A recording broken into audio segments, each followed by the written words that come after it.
कैसे हो मेरे प्यारे साथियों, प्यारे बच्चों। जैसा कि आप सब जानते हैं कि बिहार स्कॉलर्स रोज़ आपके लिए एक अच्छा वीडियो लेकर के आता है।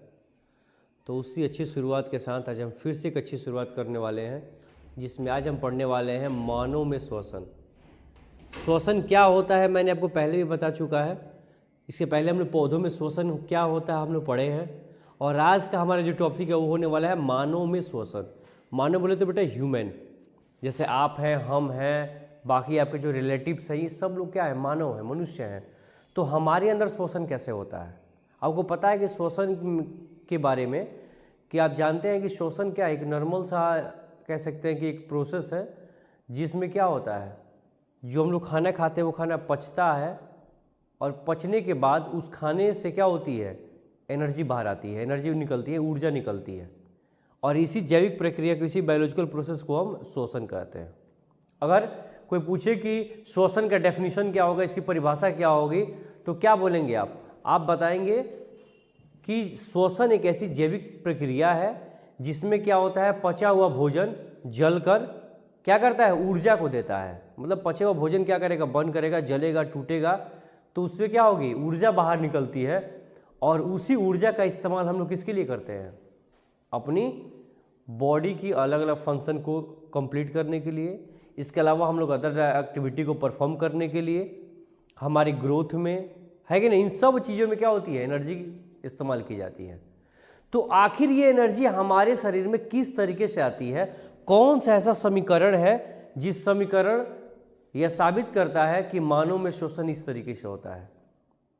बाकी ये टॉपिक जितना भी आप पढ़ने वाले हैं इसके अंदर, मानव में श्वसन, ये बहुत ही वेरिएबल टॉपिक है, बहुत ही वैल्यूएबल है। ये न कि सिर्फ आपके एग्जाम के लिए बल्कि आपके नॉलेज के लिए भी, क्योंकि ये एक ऐसा टॉपिक होने वाला है जो बिल्कुल जनरल टॉपिक है। यहाँ से कोई भी आपसे क्वेश्चन पूछ सकता है बहुत इजीली तरीके से, और आप अगर अच्छे तरीके से नहीं पढ़े होंगे तो बेटा आप इसको बता नहीं पाएंगे। तो थोड़ा सा ध्यान से समझेंगे अच्छे तरीके से। रोज की तरह आज भी हम करेंगे एक बहुत ही बेहतरीन सेशन और कंप्लीट करेंगे अपने इस डाउट को, और ख़त्म करेंगे सारे डाउट्स को क्लियर करेंगे और लाएंगे एक बेहतरीन मार्क्स बोर्ड एग्जाम के अंदर। और आपको पता है उसके बाद रिजल्ट क्या होने वाला है, आपकी जय जयकार, आपकी फैमिली की जय जयकार, सबकी जय जयकार, साथ में आप जहाँ से पढ़े उसका भी जय जयकार। तो बेटा सबसे पहले ध्यान समझोगे कि मानव श्वसन तंत्र क्या है, रेस्पिरेटरी सिस्टम इसको इंग्लिश में बोलते हैं। श्वसन तंत्र क्या है, तो आपके सामने कुछ स्ट्रक्चर दिख रहा होगा, कुछ फिगर दिख रहा होगा। ये क्या है, ये मानव का रेस्पिरेटरी सिस्टम है। यहाँ आप देख चुके होंगे, यहाँ लिखा हुआ है कि रेस्पिरेटरी सिस्टम। रेस्पिरेटरी सिस्टम को हम लोग क्या बोलते हैं, इसको हिंदी में बोला जाता है श्वसन तंत्र। क्या बोलते हैं बेटा, श्वसन तंत्र कहा जाता है। आप ध्यान समझेंगे, आप इसमें आपको इनका फंक्शन नहीं पढ़ना है, इनका फंक्शन नहीं पढ़ना है, इनका नहीं पढ़ना है, मेन आपका जो है वो यहाँ समझते हैं। सबसे पहले पता है आपको कि नोज, नाक, आपके पास क्या है, नाक है। आपको पता है कि श्वसन की प्रक्रिया में ऑक्सीजन हमारे अंदर जाता है। बेटा अच्छे समझ लो कि एक्चुअल में हम ऑक्सीजन को अपने अंदर नहीं लेते और ना ही हम सिर्फ CO2 को छोड़ते हैं। हम जिसको लेते हैं वो एयर है, हमारे अंदर एयर जाता है। हमारे नाक में कोई ऐसा मशीन नहीं लगा हुआ है, तुम्हारे नाक के बाहर या अंदर में कोई ऐसा मशीन नहीं लगा हुआ है कि जो उस पूरे एयर में से ऑक्सीजन को छांट करके तब अंदर भेजे और बाकी को बाहर भेज दे कि तू बाहर जा, तू नहीं जा सकता अंदर। या हमने कोई गार्ड नहीं रखा हुआ है नाक के ऊपर कि वो गार्ड क्या करेगा, सिर्फ ऑक्सीजन को अलाउ करेगा, बेटा तू भीतर जा, अब बाकी को बोलेगा तू बाहर जा। ऐसा होने वाला नहीं है, ऐसा कभी होगा नहीं। बात समझ में आ रही है, ऐसा कभी होने वाला बिल्कुल ही नहीं है, ध्यान समझोगे। तो क्या होता है, सबसे पहले क्या आपका नोज है। तो नोज में क्या होगा आप समझो, इस नोज के अंदर दो चीजें मौजूद होती हैं। एक होता है म्यूकस और एक होता है हेयर। क्या है, एक है तुम्हारा म्यूकस और एक क्या है तुम्हारा हेयर है। ध्यान से समझना, म्यूकस है और क्या है, हेयर है। बात समझ में आई। अब देखो म्यूकस क्या करता है, म्यूकस का काम बेसिकली क्या है, नाक के अंदर, और हेयर का काम क्या है तो समझोगे। सबसे पहले अगर हेयर को समझे तो सबके नाक में क्या होता है, हेयर प्रेजेंट होता है। इसका पहला काम क्या है कि यह डस्ट पार्टिकल को, किसको, डस्ट पार्टिकल को नाक में ही रोकता है। क्या करता है? मतलब डस्ट पार्टिकल को नाक में जाने से क्या करता है? ये रोकता है। आपको पता है कि जो बाहर हवाएं चल रही हैं, क्या वो हवा पूरा प्योर है? क्या नहीं है ना।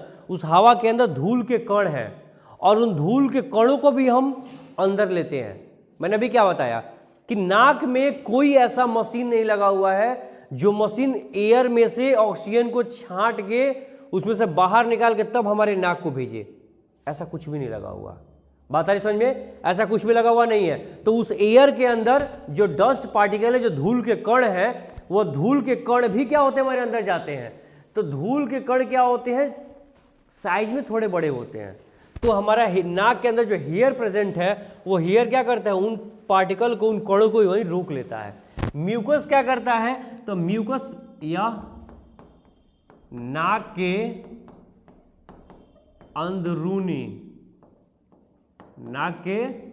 अंदरूनी सतह को क्या करता है?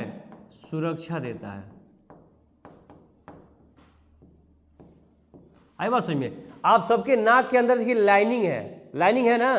तो जो म्यूकस का काम क्या था? स्टोमक के अंदर था कि वो म्यूकस HCl से आपके स्टोमक के सरफेस को बचा रहा था। वैसे ही म्यूकस भी क्या करेगा? म्यूकस का काम यहाँ पे क्या है कि वो आपके नाक के अंदर के सतह को बचाएगा। अभी देखिए ठंडा का मौसम चल रहा है ना, इसमें ठंडी हवाएं चल रही हैं। अभी ठंडी हवा, एयर तो हमारे अंदर जा रहा है, तो वो एयर जाके हमारे नाक को क्या कर सकता है? इन्फेक्टेड कर सकता है, हमें नुकसान पहुंचा सकता है। तो हमें नुकसान ना पहुंचे किसी भी तरीके की हवा से, चाहे वो गर्मी के दिन में चलने वाली गर्म हवा से, चाहे तो वो ठंडी के दिन में चलने वाली ठंडी हवा से, या फिर बरसात में चलने वाली एक बहुत ही जो है ना हेवी अमाउंट, जिसको बोलते हैं ना कि बरसात के दिन में क्या होता है? हवाओं के अंदर पानी की मात्रा काफ़ी ज़्यादा होती है।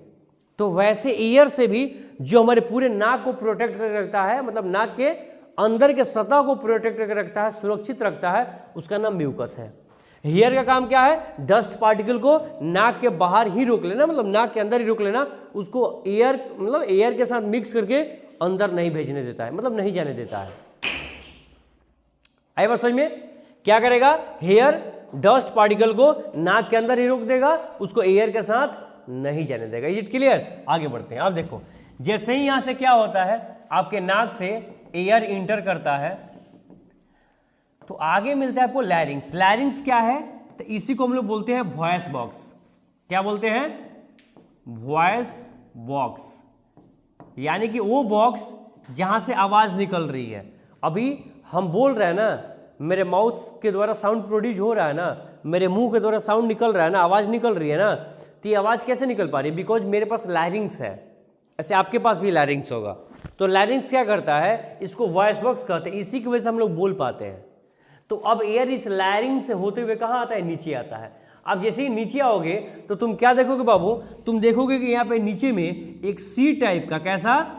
एक सी टाइप का स्ट्रक्चर होता है, जिस सी टाइप के स्ट्रक्चर को हम क्या बोलते हैं? ट्रैकिया कहते हैं। कोई पूछे कि ट्रैकिया कैसा होता है, तो बता देना, ट्रैकिया जो है क्या है? यह एक सी टाइप का स्ट्रक्चर है। कैसा है? सी टाइप की संरचना है। 1 मिनट, मैं थोड़ा सा हिंदी में ही लिख देता हूँ इस चीज को। 1 मिनट। क्या ये क्या है?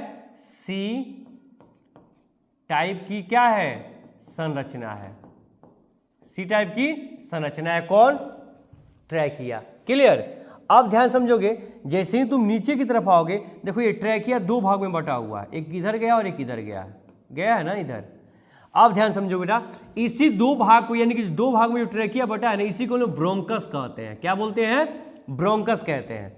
आए बात समझ में? और यही ट्रैकिया देखो आगे आने के बाद, यहां पे ध्यान से समझोगे, यही ट्रैकिया आगे आने के बाद यहां पे फर्दर क्या हुआ है? अलग अलग भागों में बटा हुआ है। देखो यहां ऐसे, ये क्या हुआ? ये ऐसे अलग अलग भागों में बटा हुआ है। अब जब ये इसी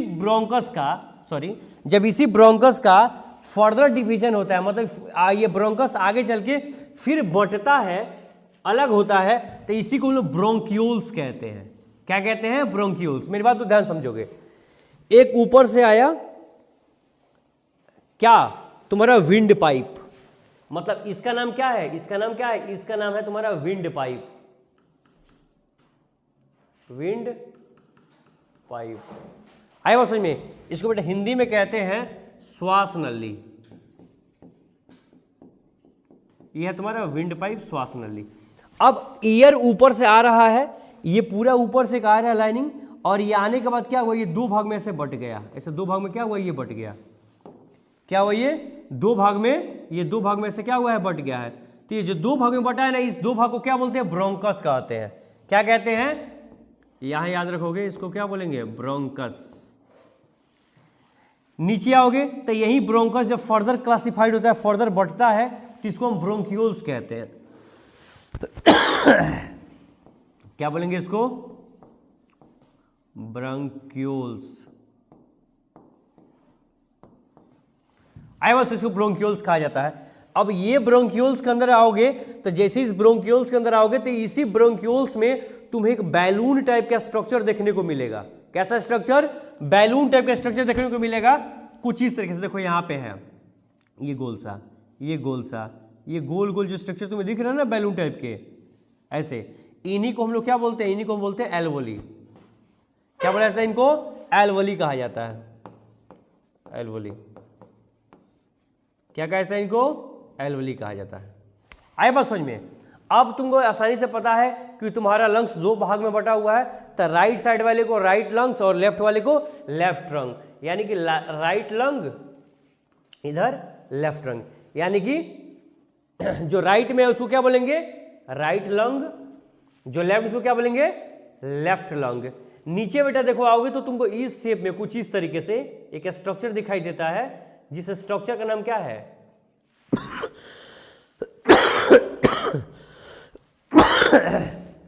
इस स्ट्रक्चर का नाम है डायफ्राम। डायफ्राम क्या करता है, ध्यान समझोगे, ध्यान दो। इसका नाम क्या है, इसका नाम है डायफ्राम। अब डायफ्राम क्या करता है, तो एक्चुअली में हमारी जो चेस्ट कैविटी है, मतलब चेस्ट के नीचे में लगा होता है। ये क्या करता है कि जब हम इनहेलेशन करते हैं तो हमारा चेस्ट अप होता है, और जब हम एक्सहेल करते हैं तो चेस्ट डाउन होता है। तो अब देखोगे कि जब हम इनहेल करेंगे तो एक लिमिटेड लेवल तक ही क्या होता है, एक लिमिटेड लेवल तक ही आपका चेस्ट अप होता है, और जब हम इनहेल करते हैं, सॉरी एक्सहेल करते हैं, मतलब सांस छोड़ते हैं। इनहेल का मतलब होता है सांस लेना, और एक्सहेल का मतलब होता है सांस को छोड़ना। तो जैसे हम सांस लेंगे, चेस्ट अप हुआ, मतलब डायफ्राम क्या किया, उस लेवल को बढ़ाया। जैसे हम क्या करें, सांस छोड़ेंगे, डायफ्राम उस लेवल को फिर से नीचे लेके जाता है। लेकिन जब हम सांस लेते हैं, यानी कि लेते और छोड़ते हैं, उस कंडीशन में क्या होता है कि डायफ्राम हमारे चेस्ट कैविटी को, मतलब चेस्ट को, लंग्स को एक लिमिटेड लेवल तक ही ऊपर और नीचे कर सकता है। ऐसा नहीं है कि जैसे तुम इनहेल किए, पता चला कि सारा फेफड़ा मुंह से के बाहर निकल गया, आयो से इतना प्रेशर लगा कि फेफड़ा क्या हुआ, बाहर निकल गया। और जब तुम एक्सहेल किए, मतलब सांस को जैसे छोड़े, तो ऐसा नहीं कि फेफड़ा जो है ना, तुम्हारा लंग्स जो है, जो फेफड़ा है, वो जाके पेट में कहीं ऐसा घुस गया, ऐसा समा के मिल ही नहीं, भाई किधर है, खोजना पड़े। बस में है कि नहीं रही है, ऐसा कभी नहीं होता है। होता है क्या, नहीं होता है ना, कभी होगा भी नहीं। क्यों, क्योंकि वहाँ पे डायफ्राम बैठा हुआ है। डायफ्राम का काम क्या है कि जब आप सांस लें या सांस छोड़े, उस कंडीशन में आपको, मतलब आपको नहीं, सॉरी, आपके चेस्ट कैविटी को, मतलब आपके लंग्स को, वह एक लिमिटेड लेवल तक ऊपर लेके जाए और लिमिटेड लेवल तक क्या करे, नीचे लेकर के आए। वह यही काम करता है डायफ्राम, किसके अंदर, आपके लंग्स के अंदर। क्लियर? तो याद रखोगे, कोई पूछे डायफ्राम का काम क्या है, तो यहां से लिख सकते हो पहला पॉइंट कि यह सांस लेने तथा छोड़ने के समय चेस्ट को लेवल अप तथा लेवल डाउन करता है। लेवल डाउन करता है। क्लियर? आप ध्यान समझोगे। एल्वोली क्या है, एल्वोली क्या है, तो एल्वोली ही वो स्ट्रक्चर है, एक मिनट, ध्यान दो, एल्वोली क्या है, तो एल्वोली ही, एल्वोली कोई पूछे कैसा होता है तो यहां बता दोगे इसके बारे में, यह बैलून की तरह संरचना है। क्या है, बैलून की तरह संरचना। अब कोई पूछेगा कि बैलून की तरह संरचना कैसी है, तो थोड़ा यहां से देखोगे, देखो ये आया ऐसे, इसके अंदर तुम्हें क्या हो, ये गोल गोल सा भाग दिख रहा है ना, ये गोल गोल सा, ये गोल गोल सा ये दिख रहा है ना, ये क्या है, यही एल्वोली है। एल्वोली की संरचना बैलून की तरह क्यों होती है? आमतौर पे आप बैलून देखे होंगे कि बैलून क्या है, सिकुड़ा हुआ है, लेकिन जैसे उसमें हम फूंक मारेंगे, हवा भरेंगे, बैलून क्या होगा, बूस्टअप हो जाएगा, वो बैलून क्या होगा, फूल जाएगा। फिर जैसे ही उसमें से हवा बाहर निकलेगी, बैलून फिर से सिकुड़ जाएगा, फिर हवा जाएगा, फिर फैल जाएगा, फिर उस बैलून से हवा निकलेगी, फिर वो सिकुड़ जाएगा। कुछ सेम इसी तरीके का प्रोसेस, इसी तरह की प्रक्रिया एल्वोली के अंदर होती है। जैसे ही हम लोग इनहेल करते हैं, तो जब हम इनहेल करेंगे तो हवा हमारे अंदर भरेगा, तो जैसे ही हम इनहेल करेंगे हवा हमारे अंदर भरेगा तो एल्वोली क्या होगा, फैल जाएगा। और जैसे ही क्या होगा, हम उस एयर को बाहर छोड़ेंगे, एल्वोली फिर से क्या होगा, सिकुड़ जाएगा। बात समझ आ रही कि नहीं आ रही है? इसीलिए इसको हम लोग बोलते हैं कि एल्वोली कैसा है, बैलून की तरह है। उसमें बैलून की तरह है क्यों, क्योंकि एल्वोली में हवा भरेगा, एल्वोली फैल जाएगा, एल्वोली से हवा बाहर निकलेगी, ये सिकुड़ जाएगा। बात समझ में आ रही है कि नहीं आ रही है? तो याद रखो कि ऐसा क्यों होता है, क्योंकि एल्वोली जो है एयर को अपने पास क्या करता है, कंटेन करता है, अपने पास रखता है। एल्वोली के अंदर ही जा करके सारा एयर क्या होता है, इकट्ठा होता है। क्लियर, याद रखोगे? चलो थोड़ा सा इसको हम तुमको एक फ्रेश पेज पे बताते हैं, एक बार समझो। मैंने क्या कहा, सबसे पहले क्या होगी, एक लाइनिंग आएगी ऐसे ऊपर से आएगी, आ करके ये दो भाग में बढ़ जाएगी।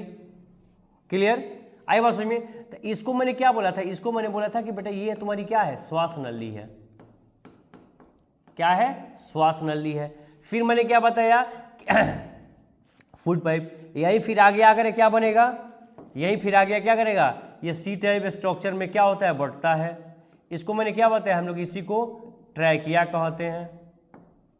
क्या बताया मैंने, इसको क्या बोलते हैं हम लोग, ट्रैकिया कहते हैं।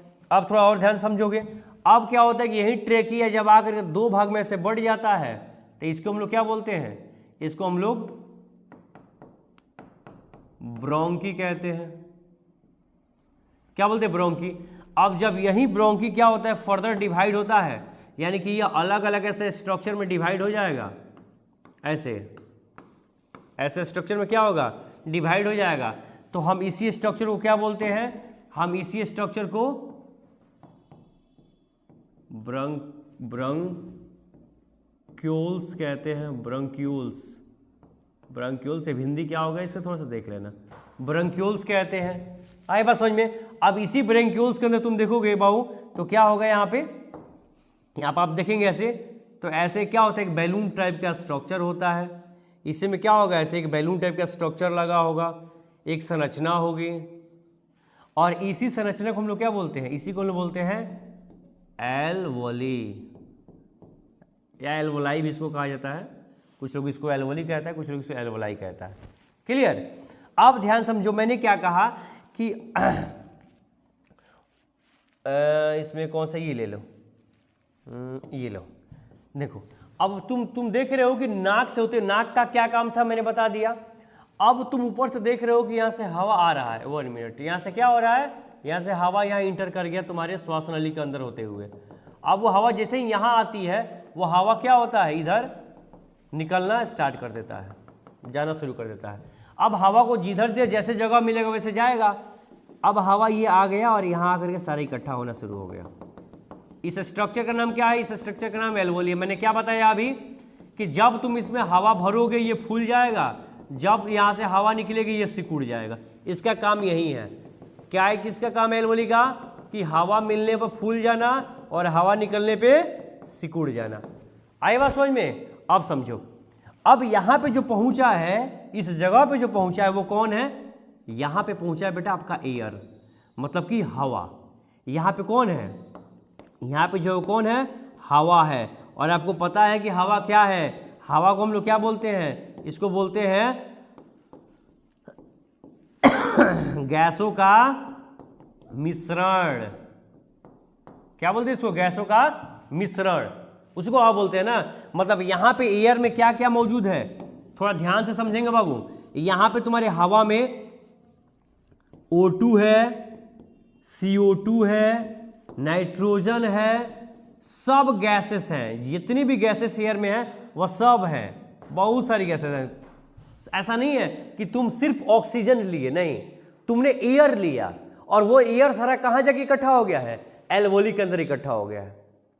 क्लियर, वो कहाँ इकट्ठा हो गया सारा एयर, एल्वोली में इकट्ठा हो गया है। अब तुम थोड़ा सा ध्यान समझोगे, अब हम थोड़ा सा बेटा बनाते हैं यहाँ पे एल्वोली को यहाँ दूसरे तरीके से। अब तुमको पता है कि इस एल्वोली के अंदर, ध्यान से मेरी बात को समझेंगे, इस एल्वोली में क्या बैठा हुआ है, इस एल्वोली में बैठा हुआ है एयर। क्या बैठा हुआ है यहाँ पे, थोड़ा ध्यान से समझते हुए चलेंगे इसको।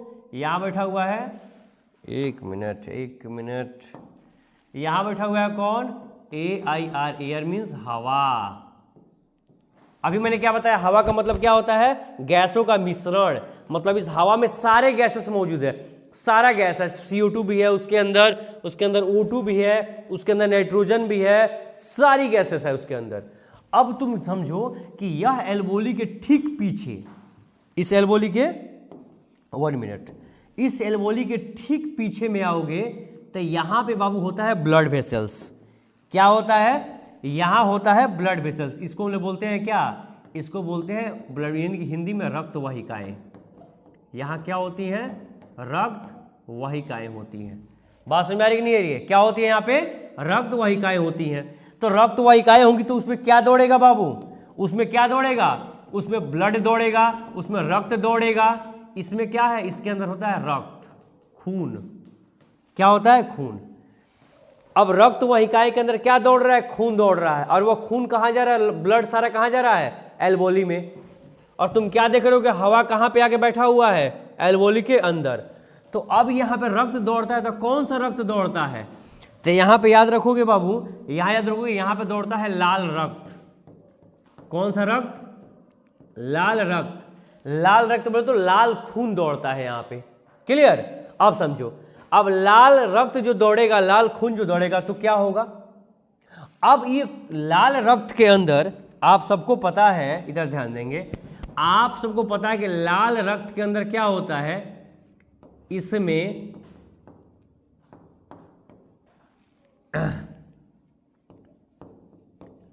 लाल रंग का प्रोटीन होता है, प्रोटीन होता है जिसका नाम हीमोग्लोबिन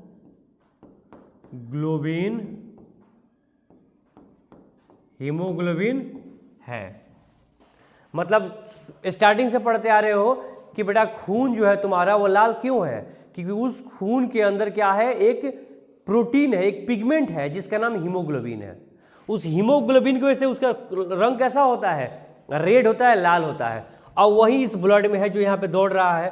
तो इस ब्लड में कौन है, ऐसे लाल लाल तरीके करके क्या है मौजूद है, कौन, इसका नाम क्या है, इसका नाम है हीमोग्लोबिन। कौन है, हीमोग्लोबिन।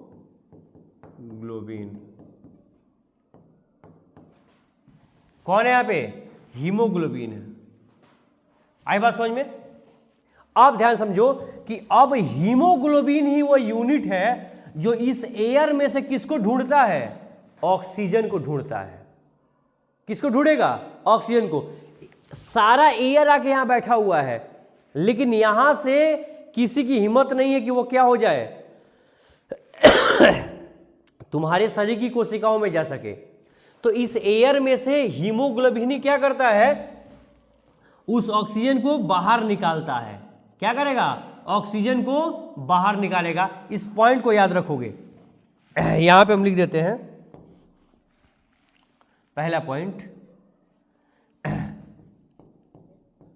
एल्वोली से ऑक्सीजन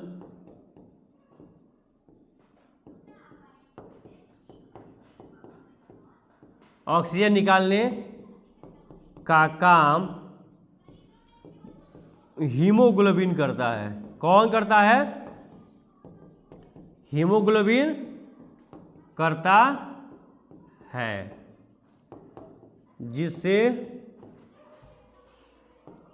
उसका नाम ऑक्सी हीमोग्लोबिन। क्या बोलते बेटा? Oxy haemoglobin. ऑक्सी हीमोग्लोबिन हो जाता है। ऑक्सी हीमोग्लोबिन का मतलब क्या है? Oxygen with haemoglobin. बात समझ आ रही है ना? मैंने क्या कहा कि इस एल्वोली के अंदर सब एयर है, उस एयर में से ऑक्सीजन को बाहर कौन निकालेगा? हीमोग्लोबिन निकालेगा। तो उस हीमोग्लोबिन का नाम क्या हो जाएगा? अब पहले हीमोग्लोबिन अकेले था तो हीमोग्लोबिन था, लेकिन अब तो हीमोग्लोबिन वहां से ऑक्सीजन को ले चुका है, तो अब इसका नाम क्या हो जाएगा? अब इसका नाम हो जाएगा ऑक्सी हीमोग्लोबिन। क्या नाम हो जाएगा इसका? ऑक्सी हीमोग्लोबिन इसका नाम हो जाएगा। क्लियर? आप ध्यान समझो। अब ऑक्सी हीमोग्लोबिन के फॉर्म में क्या करता है वो?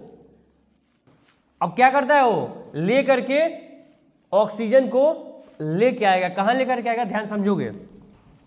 मैंने क्या बताया? मैंने बताया कि ये ऐसे मान लो कि ये क्या है? एल्वोली है। अब इसके अंदर क्या मौजूद है? सारा का सारा ऐसे एयर है।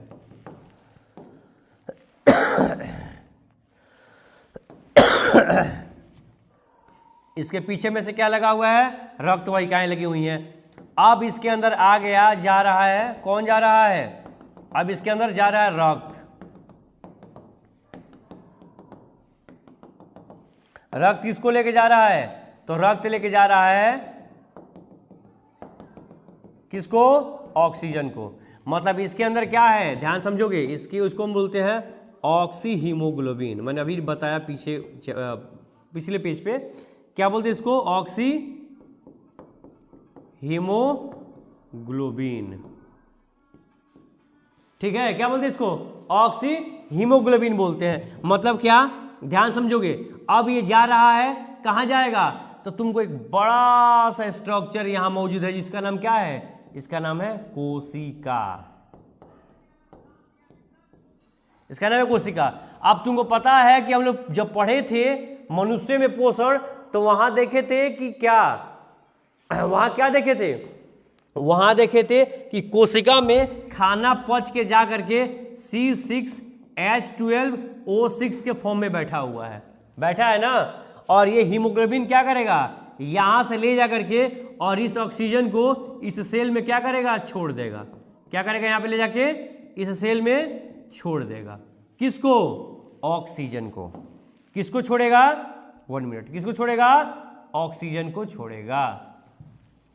आए बात समझ में? किसको छोड़ेगा? ऑक्सीजन को। क्या आप ध्यान समझोगे? अब थोड़ा सा यहां पे मेन खेल यहां पे है। अब तुम क्या देख रहे हो बाबू? अब तुम देखोगे कि एक बार यहां से ऑक्सीजन गया इधर, तो इधर से भी कुछ इधर जाएगा क्या? हाँ, तो यहां से भी यहां कुछ जाएगा।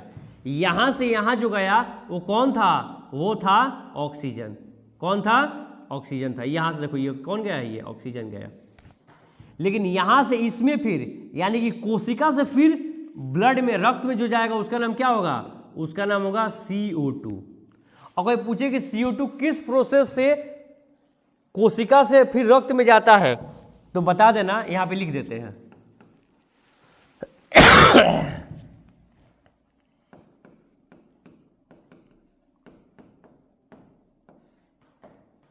कोशिका से CO2 निकलकर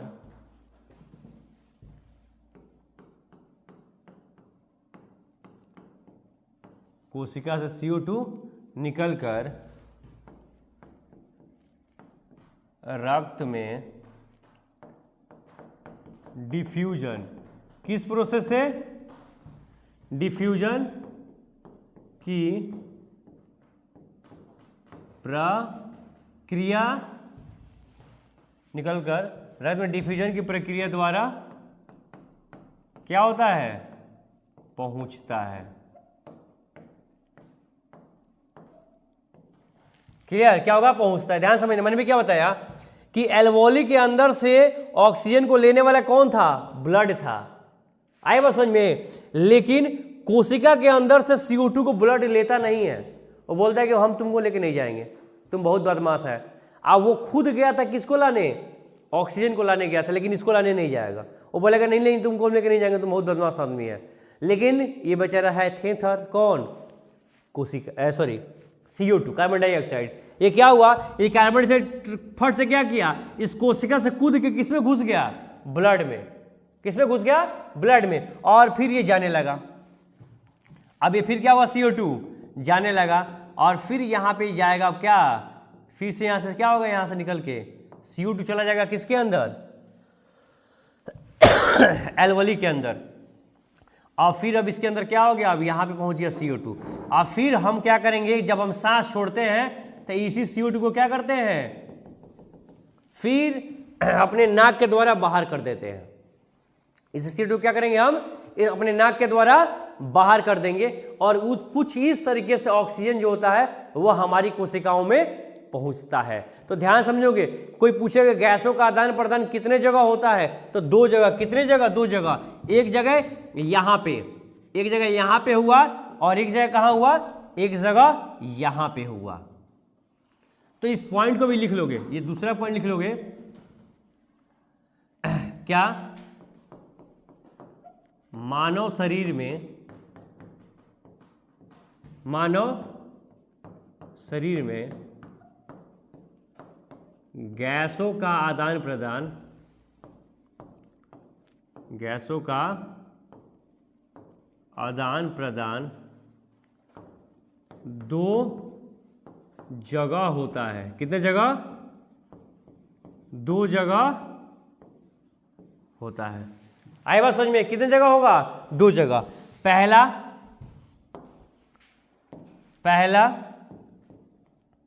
कहां पे, एल्वोली में,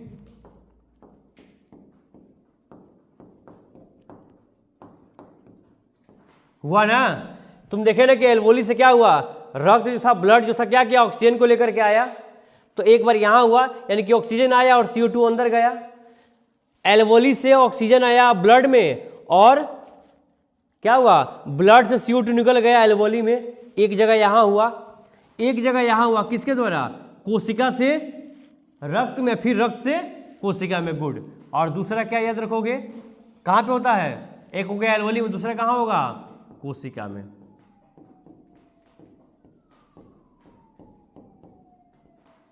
दूसरा कहां होगा, कोशिका में होगा। क्लियर, आई बात समझ में। तो कुछ इस तरीके से क्या होता है, एयर जो होता है, यानी कि एयर में प्रेजेंट जो ऑक्सीजन होता है वह चल के बाहरी वातावरण से चल के और हमारे सेल तक पहुंचता है, हमारे सेल के अंदर जाता है।